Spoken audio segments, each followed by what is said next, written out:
Okay, this is kind of a tricky one. You're given this trigonometric function and has to find the critical points. That is, where does the first derivative equal 0? And we're supposed to give answers in exact form. The problem's a little easier if you're allowed to give decimal approximations. But here's the first derivative using the chain rule here. The fact that the derivative of cosine is negative sine. So there's the first derivative. We want to know when does that equal 0. And that becomes this. And then you notice that every term is divisible by -6. So we get to here. Now, how do you solve this? Well, one way to do it is to use the sum to product identity. So the sine of an angle plus the sine of another angle is equal to this expression, which is a product. And the reason the product works to solve this equation is because you can set each factor equal to 0 and solve each equation there. So sine of 3x plus sine of 2x, according to this identity, is 2 times the sine of 5x over 2 times the cosine of x over 2. That's 3x plus 2x here, and 3x minus 2x here. Okay, so when does this equal 0?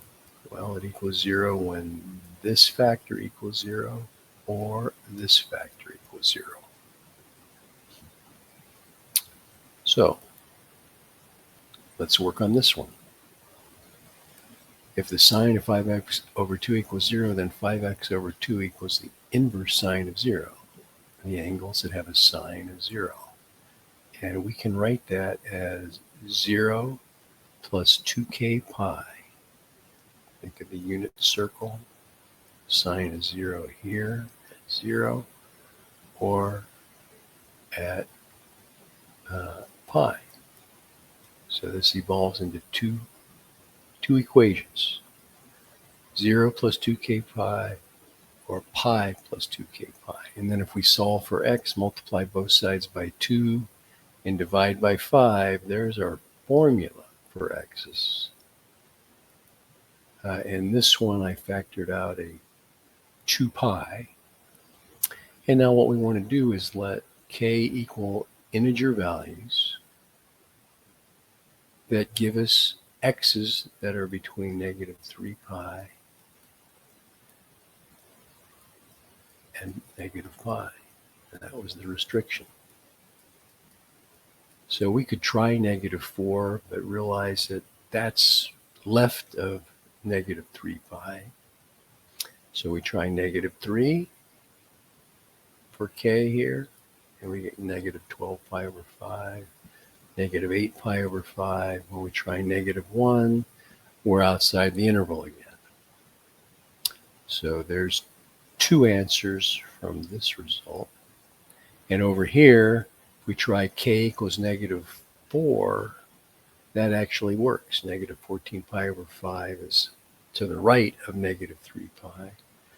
Try -3, -2. When we try -1, we are to the right of -pi. So there's your set of answers from the fact that sine of 5x over 2 equals 0. For the cosine of x over 2 equals 0, we get x over 2 equals inverse cosine of 0. That means x over 2 is pi over 2 plus k pi. And notice that if I just add 1 pi onto pi over 2, I get 3 pi over 2.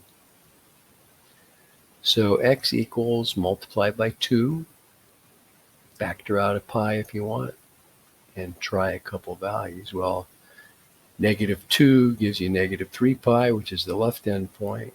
-1 gives you -pi, which gives you the right end point. You're done. Okay, so there's your answer circled in green. And I'll post a link to a Desmos graph that shows that indeed those are the critical numbers for the original function.